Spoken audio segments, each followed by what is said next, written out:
Hi, my name is Ben Bastiaansen. I'm an ICT teacher in Flanders, Belgium. I'm also the Flemish Future Classroom Lab ambassador, in which I help out teachers in Belgium with their ICT projects. Today I'm going to talk about ways how to engage learners in distance learning scenarios.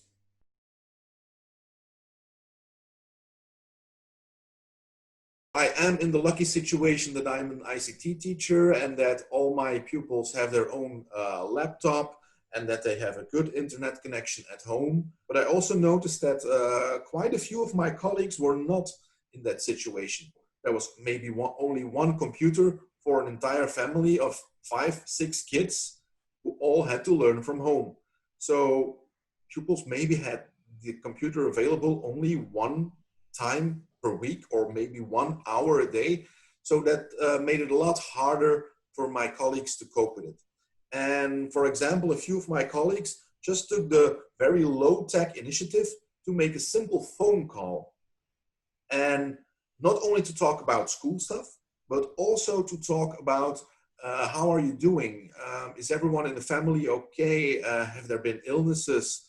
Is it manageable to work at home while your kids are having lessons at home, or is it manageable to learn at home while your parents are working there as well? As long as pupils or parents feel that the teacher cares about them, that the school is interested in what they are doing, they will stay engaged. If they feel that teachers or school are not interested in what they are doing, they will lose their interest in learning as well. Also, one of my colleagues just sent some postcards to her pupils with some inspiring texts on them.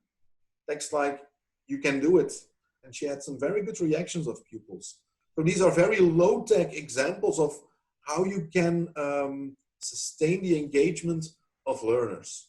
There are also maybe a bit more high-tech things you can do. Some of my colleagues at the cooking classes in our school created bags with ingredients and recipes, and they delivered those bags at home at the pupils' place. And so the pupils could use these ingredients and use these recipes to train themselves on certain cooking techniques in their own kitchen. Pupils cooked meals at home, and the entire family could have a nice dinner together. Pupils could watch YouTube movies that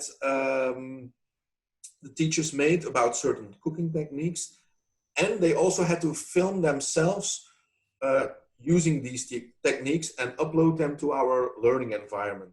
From a distance, I would like to say goodbye to you all and hope to speak to you all again in real life after the COVID breakdowns.